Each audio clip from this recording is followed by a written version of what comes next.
14절요. 그러나 아담으로부터 모세까지 아담의 범죄와 같은 죄를 짓지 아니한 자들 위에도 사망이 왕노릇하였나니 아담은 오실 자의 표상이라. 율법은 모세가 받은 것 아닙니까? 모세 이후로 이제 이것은 죄다 아니다가 천하에 밝혀졌죠. 그럼 나는 모세 전에 태어났으니까 율법을 몰랐으므로 나는 죄인 아니다고 할 수 없습니다. 왜냐? 아담이 하나님께 범죄하고 우리 조상이 죄인으로 태어났기 때문에 그저 아담 혈통에서 태어난 사람은 그 아담의 원죄를 통해서 율법이 있기 전에도 모두 다 죄인이요. 그 다음 율법에 들어와서 이제 죄라고 딱 우리에게 꼬집어 주어도 알고도 죄인입니다. 모를 때도 죄인이고 알 때도 죄인입니다. 그렇기 때문에 율법 전에 지은 죄는 난 모른다. 그건 말이 안 되는 것입니다. 하나님은 대표자를 통해서 우리를 섭리하시기 때문에 우리의 대표자, 우리의 조상 아담이 죄를 지었으므로 아담의 시를 받은 우리들은 별 도리 없이 다 아담 같은 죄인입니다. 그렇기 때문에 예수님이 동정녀에 태어나야 된다는 이유가 있습니다. 왜 예수님이 동정녀에 태어나냐? 누구에 태어난들 어떻게 훌륭한 구준이 되지? 어림도 없습니다. 예수님의 아담의 시를 받고 태어났다면 그건 죄인입니다. 무슨 태어날 때부터 죄인인데 죄인이 죄인을 위해서 어떻게 희생 제물이 됩니까? 예수님은 절대로 아담의 시를 받으면 안 돼요. 아담의 시를 받으면 벌써 뱃속에서부터 죄인으로 시를 받아 죄인으로 태어난대요. 왜 예수님은 아담의 시를 받으면 안 되기 때문에 동정녀 마리아가 성령으로 말미암아 잉태되었다. 아담의 시를 받지 않았습니다. 그러면 예수님은 아담의 자손 같은 이와 같은 똑같은 인류가 아닙니다. 예수님은 새로운 인류예요. 우리는 옛날 인류고 예수님은 새로운 인류입니다. 그러므로 우리 옛 인류의 조상은 아담이고 새 인류의 조상은 예수 그리스도이신 것입니다. 예수 그리스도는 그 전에서 여러분 우리 모습은 사람의 모습이지만은 내용은 틀립니다. 우리는 죄의 자식들이지만 예수님은 죄 없이 잉태되고 죄 없이 태어났기 때문에 겉은 다 같아도 내용은 틀린다 그 말인 것입니다. 우리 보통 사람의 피에는 죄악의 피가 흐르지만은 예수님의 몸에는 죄의 피가 한 방울 도 없습니다. 왜? 죄의 시를 안 받았습니다. 성령으로 잉태했기 때문에 거룩한 피가 흐르지 죄의 피가 흐르지 않았습니다. 이 점을 우리가 유념해야 돼요. 예수님이 왜 동정녀에 태어나야만 하는가? 그걸 유념해야 돼요. 어떤 사람이 예수님은 사생자다. 예수님은 분명히 그 아버지가 있어 태어났다. 그런 아주 헛된 소리 하고 있는데 그거는 아주 모망한 소리요. 치매에 걸린 소리고 모르는 소리입니다. 예수님이 분명히 아버지 없이 성령으로 태어나셔야만 구주가 되지. 안 그랬으면 예수님 죽었다고 부활 못합니다. 왜? 자기 죄가 있는데 어떻게 부활합니까? 죄값으로 영원히 죽음의 감옥에 들어가죠. 부활한 것은 예수님은 자기 죄가 없기 때문에 남의 죄를 대신 짊어지고 청산해버렸으므로 주님이 부활할 수가 있는 것입니다. 그러므로 예수님이 부활했다는 이 사실이 예수님은 죄가 없으신 분이요 아담의 시를 받지 아니하고 성령으로 말미암아 잉태했다는 증명이 되는 것입니다. 확실한 증명이 돼요. 다른 모든 영웅 열사 혹을들 모든 종교 지도자들 죽어서 부활하지 못했어요. 왜? 자기 죄값으로 영원히 사망의 감옥에 들어가고 못 나오죠. 예수님은 남의 죄를 짓기 때문에 남의 피 갖고 난 다음에 부활할 수 있죠. 그러므로 부활이 바로 예수님께서는 의인이라는 것을 증명하는 것입니다.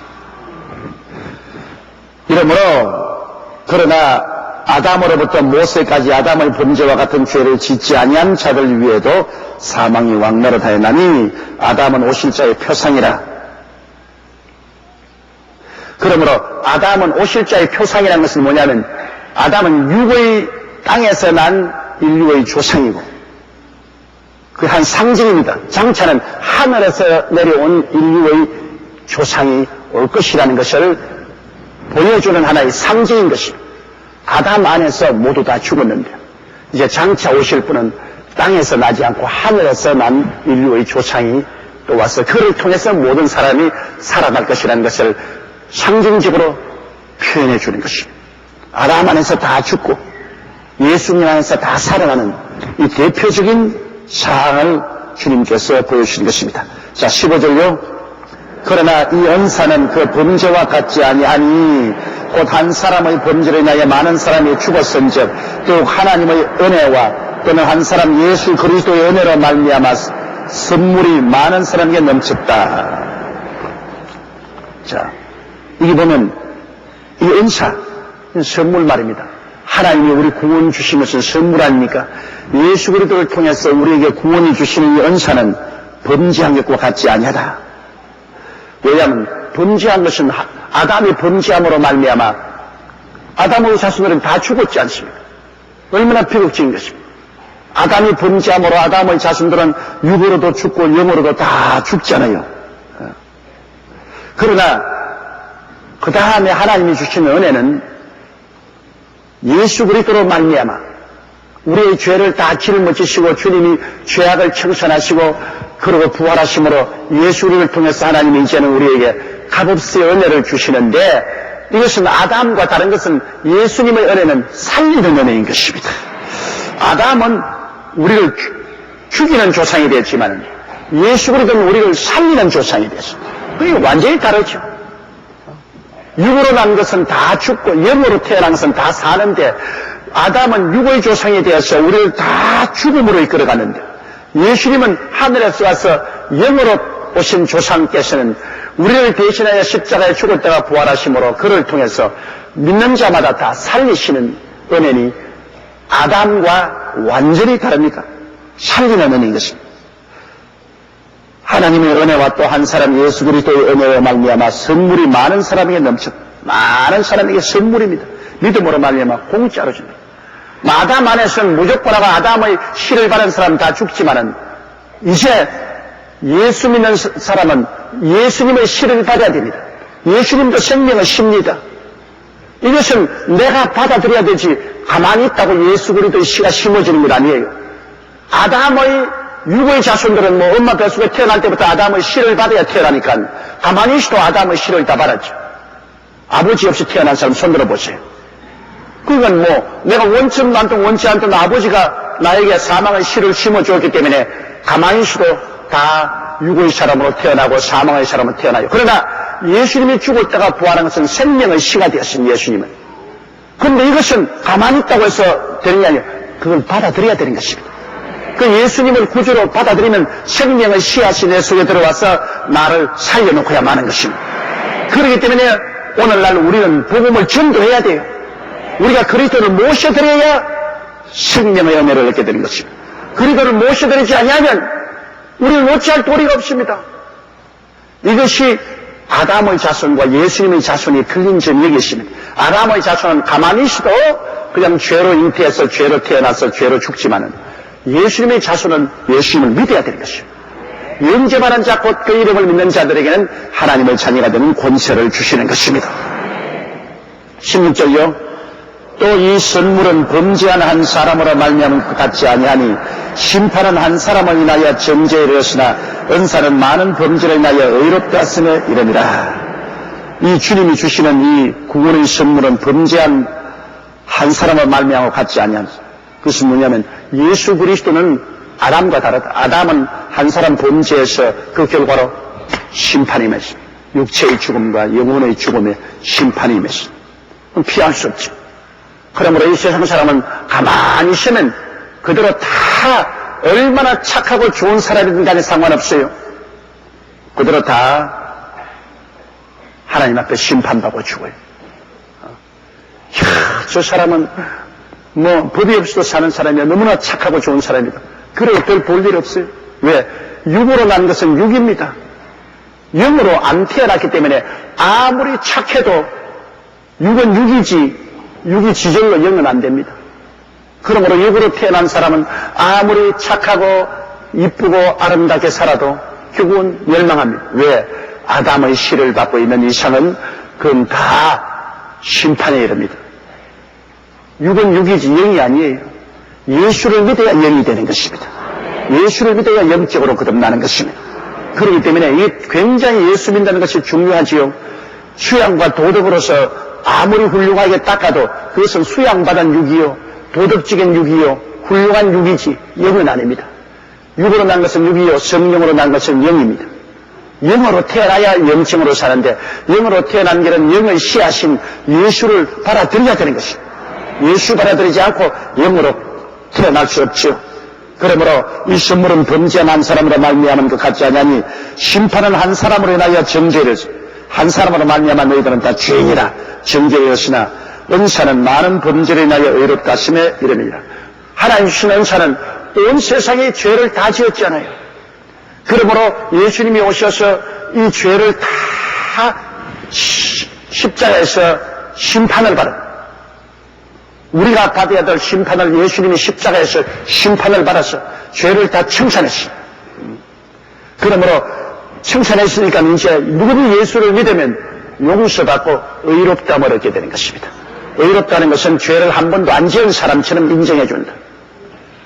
죄 없는 사람으로 인정해 주는 것을 의로움이라고 합니다. 그러므로 죄가 다 없는 것으로 청산해 주고 하나님 앞에 부끄럼 없이 설 수가 있게 되는 것입니다.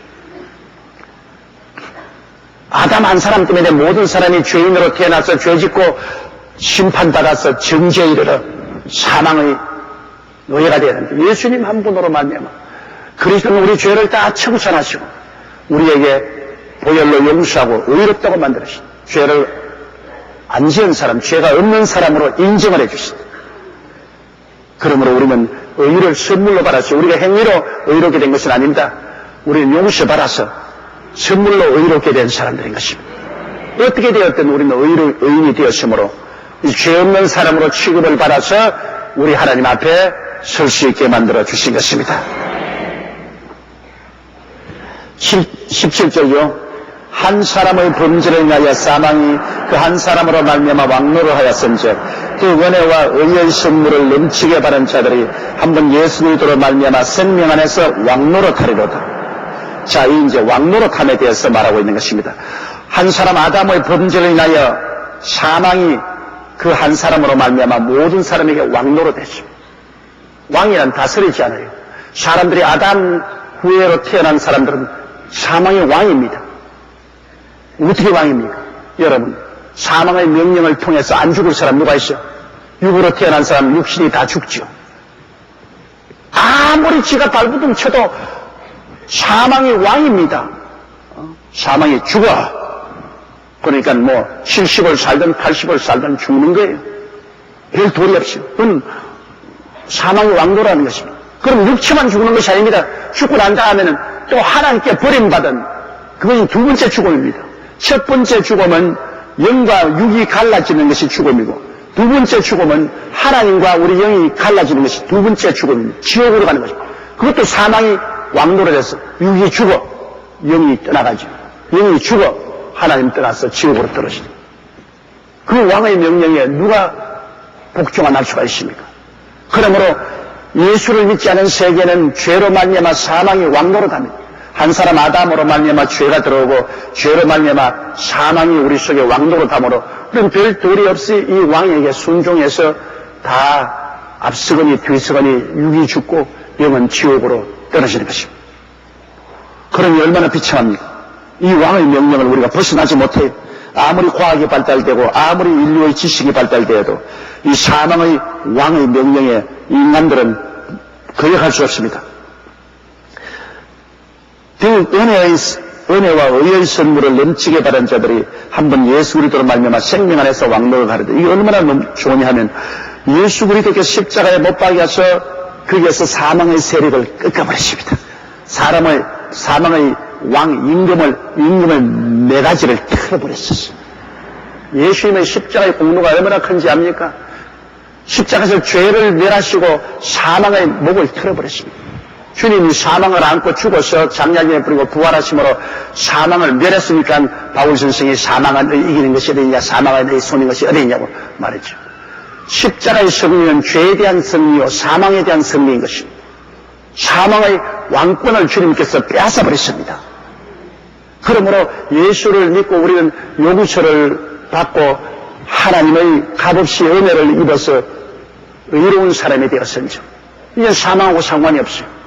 사망은 죄인 위에서 왕노를 하는데 우리는 죄인이 아니거든. 죄에서 요구서 받았습니다. 은혜로서 우리는 의인이 되었으므로 이젠 사망과는 상관이 없어요.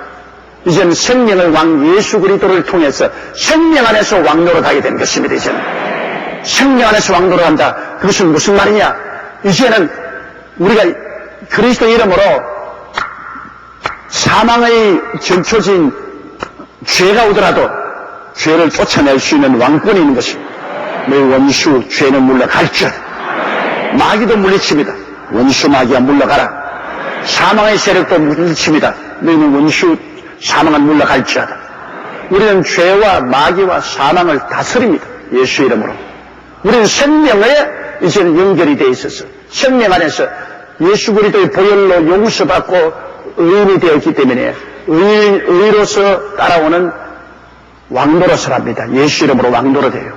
사망에 속한 것은 다 왕노릇해요. 그래 세상과 마귀도 물리치고 우리는 심신의 질병과 죽음도 물리칩니다. 질병이라는 것은 사망의 시작 아닙니까? 병들어야 죽지 않아요. 그러면 병도 우리는 생명을 왕노릇하기 때문에 예수 이름으로 병도 물리치고 우리 삶의 생활 중에서 저주와 공중도 사망의 세력 아닙니까? 아담과 타락함으로 죄로 말미암아 저주가 왔습니다. 자, 그럼 죄로 말미암아 온 것은 전부 사망의 세력입니다. 그것도 우리가 예수 이름으로 물리치고 우리는 예수 그리스도에서 왕노릇합니다. 임금 노릇해요. 영적으로. 오늘날 우리 예수 믿는 사람들이 왕노릇을 못하는 사람이 너무나 많아요. 왕이면서도 왕노릇 못해요. 여러분은 전부 다 왕 같은 제사장이요. 제사장은 하나님을 섬기고 하나님을 예배하는 책임이 있는데 우리가 예수 그리스도를 통해서 용서와 의를 얻어서 하나님을 섬기고 예배하고 그 다음에는 하나님 앞에서 그리스도 이름으로 왕노릇한다. 죄를 이기는 왕노릇한다. 마귀와 세상을 내어 쫓는 왕노릇한다. 다스리는 것이 왕이니까. 심신의 병을 고치고 물리치는 왕노릇한다. 저주와 가난을 물리치는 왕노릇한다. 사망과 음부를 쫓고 우리는 천국으로 들어가는 당당한 왕노릇한다. 여러분 이래봬도 왕이에요. 그리스도 예수와 더불어 다스리는 왕입니다. 옆에 있는 분들에게 그렇게 말했어요. 이래봬도 나는 왕입니다.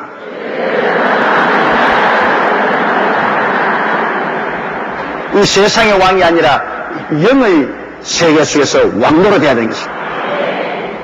그럼 가고 담대해야죠. 왕이 그냥 벌벌벌 기는 것이 무슨 왕입니까? 가고 담대해야죠. 내가 옛날에 우리 집에서 아주 멋있는 고양이 한 마리를 키웠어요. 시골에서. 추운 겨울날 제가 양집하는 곳에 앉아서 고양이를 안고서 이렇게 하고 있는데 그때는 벼를 이렇게 문지방 옆에다 이렇게 쌓아놓았어요. 시골은 다 그러지 않습니까? 벼를 이렇게 쌓아놓았는데 여기는 큰 쥐가 한 마리 싹 달려들면 벼섬 뒤로 싹 들어가요. 그래 옳다 되었죠. 그래서 내가 벼섬 이쪽에 가가지고서 그걸 막았어요. 뭘 가지고서 그냥 막아놓고 요즘 벼섬 뒤에 쥐 들어가는 곳에 고양이를 집어넣습니다. 요 사이에 고양이들이 하도 잘 먹어서 쥐를 안 잡지만은 옛날에야 고양이들이 어떻게 잘 먹나요? 쥐를 잡으면 포식하는데 그 고양이를 늘어놨습니다. 그러면 됐다. 이제 고양이가 쥐를 잡는 멋진 장면을 보겠다고. 그런데 막 고양이가 막 고함을 치고 막 야단이요. 그래 보니까 고양이가 막 그께서 나오려고 막 발버둥을 치고 막 야단이요. 그래 이 벽가마니를 내가 땡겨가지고서 보니까 이런 수가 있는 쥐가 고양이 꼬리를 물었어요. 쥐도 동안에 쥐는 문다 하더니 진짜 다 무는 거 봤어요. 이 쥐가 고양이에 물렸는데 이 고양이가 새끼 고양이를 키워서 귀하게 키우는 게 아직 연단이 못 돼서 자기가 고양이인 줄을 모르고 쥐가 고양이인 줄 알면 막 달라들면 쥐가 어디 가서 꼬리를 뭡니까? 이게 쥐 앞에서 벌벌 떠니까 쥐가 얕잡아보고 그냥 꼬리를 물었어요. 그래가 막 죽는다고 고함을 치는 거예요, 그냥. 그래 할 수 없어 개를 불러다가 개 보고서 쥐를 물라고 해요. 개가 쥐를 물어가지고서 고양이를 해방시켜 주었어요. 그 오랜 옛날 일인데 내가 그 고양이를 잡고 야 이 병신아 너는 태어날 때부터 고양이야 고양이. 태어날 때부터 쥐를 이기게 되는데 이 병신아 네가 쥐보다 못하다. 그런데 훗날 내가 목사가 되고 보니까 죽여도 못한 교인들 많아요. 태어날 때부터 왕으로 태어났는데, 이거 뭐 죄 앞에 늘 벌벌 기고, 마귀 앞에 벌벌 기고, 질병 앞에 그냥 늘 무릎을 꿇고, 사망의 세력에 꼼짝을 못하는 패배주의적인 그런 신자들이 많아요. 언제나 비관적이고, 언제나 절망적이고, 언제나 부정적이고, 언제나 불안과 공포에 떠는 이것은 쥐새끼 신자예요. 고양이가 왜 그렇게 됩니까? 예수 그리스도를 의지하고 보혈로 요구서받은 의인이 되고 그리스도와 함께 생명 안에서 왕노릇하는 것 때문에 생명의 역사가 일어난다. 그러므로 죄를 물리치고 의의 생명에 넘치고 썩어진 세상과 마귀를 물리치고 성령과 천국이 넘쳐나고 질병과 고통을 물리치고 마음에 밝고 맑고 화나며 긍정적인 치료에 넘치고 저주가 물러가고 하나님의 은총과 축복이 오도록 기도하고 사망의 세력을 물리치고 우리가 언제 몸을 떠났더라도 기쁨과 즐거움으로 천국에 들어가는 이러한 왕노릇 해야 되는데 다스려야 돼요. 왕은 다스린 것입니다. 아무것도 안 다스리면 왕이 무슨 왕입니까? 가짜 왕이지. 다스리는 것이 왕이지. 그럼 우리 영적인 이 세계 사망과 죄악과 저주와 마귀의 세계를 다스려야 돼요. 하고 담대한 믿음을 가져야 돼요. 그래서 제가 늘 말하는 오중보험과 삼중축복은 예수 믿고 그리스도 안에서 왕이 된 우리들이 다스려야 될 그 규범을 보여주는 것입니다.